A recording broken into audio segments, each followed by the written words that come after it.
Hello, good afternoon. Welcome to Communities Live here on Sheffield Live 93.2 FM. Now, we have a very special guest here today. We have dietitian Lucy Kerrison. Good afternoon. Good afternoon. Thanks for having me. Thank you for joining me. We're coming near to winter time now, and we need to all keep ourselves healthy. So, what can people do to keep our guts more healthier?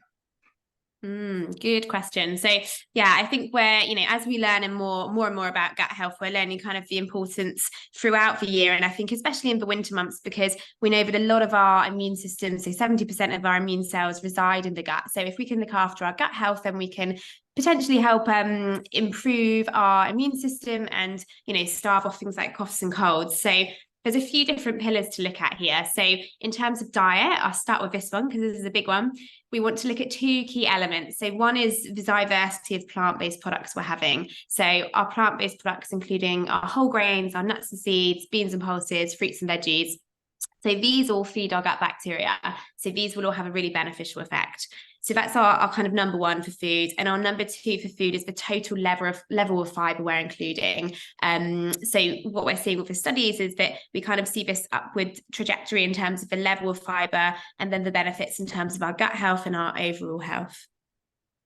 I mean, from loading up on vitamin C, avoiding going outside, and whether or not alcohol counts towards fluids.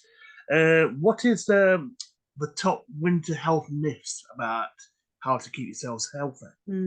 Yeah, so there's lots of myths out there, and we've collated a few. So I've kind of done this product or project and research with Yakult, and I think one of my favorite ones from the ones that you mentioned is the alcohol one. So unfortunately, alcohol doesn't count towards our fluid intake, but making sure that we get enough fluid throughout the winter months is essential. So I think we all think about fluid a bit more when it's hot and we're sweating and it's sunny, but we kind of don't think about it as much in the winter months, but it's equally important. So important in terms of our gut function and, softening the stool, helping our transit time, but also in terms of our gut bacteria. So, when we are looking at having a few drinks over kind of a festive period, we just want to be mindful about, the level and what we're pairing it with. So ideally, to avoid too much gut irritation, you want to be having a little bit of food before or at the same time as that alcohol, maybe alternating between alcoholic, non-alcoholic drinks too.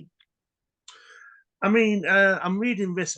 One of the myths is to ward off coughs and colds, you should stock up on vitamin C intake in the winter. But the real fact, I mean, what would you say the real fact is that what should people take to keep away from coughs and colds? Yeah, absolutely. So there's a few essential kind of vitamins, minerals. So, making sure we're getting a kind of a balanced diet and micronutrients, but particularly your vitamin D, your zinc, and your vitamin C. So in terms of the vitamin C, what we want to do is maintain a good level. So stocking up and adding an extra vitamin C, what tends to happen is because it's a water-soluble vitamin, your body won't hold on to it. You'll just wee out that excess. But what is important is getting a good level every day. So whether that be from foods like your citrus fruits, your oranges, some of your green veggies, or fortified products as well. I mean, another myth I've just read about that was, and I think it's pretty much near impossible to do, is to avoid the cold, as wrap up one and stay inside. So I don't think a lot of people are able to do that, really, are they? Yeah, no, absolutely. I think, a lot of people kind of bit of an old, wives' tale that if you go outside in the cold, you'll catch a cold and you'll become unwell. And actually, we know it's kind of almost the opposite. So you do want to wrap up, you want to dress appropriately, but spending time outdoors, increasing your activity levels, those can all help improve our gut bacteria, improve our gut health, which is then linked with our immune health. So actually, if we can keep up our activity levels, continue to spend time outdoors, then that can improve our gut health and our immune system. And I mean, for our listeners at home who want to keep healthy, I mean, how can people get get information on this? Is there any digital or physical copies that they can get? Absolutely, yeah. So we do have a digital, it's a gut health winter guide, and it's got lots of tips and tricks, lots of kind of myth busting and information. And this is on the Yakult website. So this is www.yakult.co.uk. Thank you, Lucy. And I mean, other than the gut, I mean, how does it affect our mental health, and also our physical well-being? Yeah, so this is a really big one. And this is one that, more and more research is coming out about kind of the gut-brain axis, so the link between our gut and our brain. And we know that, our gut health and the diversity of our gut bacteria can affect our mental health and vice versa. So what we want to do to support our mood through the winter months is also support our gut health. So that would be looking at the nutrition that we've mentioned, looking at activity levels, but also trying to keep stress levels, stress hormones low, and making sure we're getting enough sleep and kind of a good pattern in terms of sleep. Because I think what some people have a tendency to do, and again, this is one of the myths we cover, is go to bed a little bit later and then have a lie-in in the winter months. And actually, that's not great in terms of our circadian rhythms and our gut bacteria. So ideally, we want to keep a similar kind of sleep-wake time, keep stress hormones low, as well as the nutrition, the exercise side.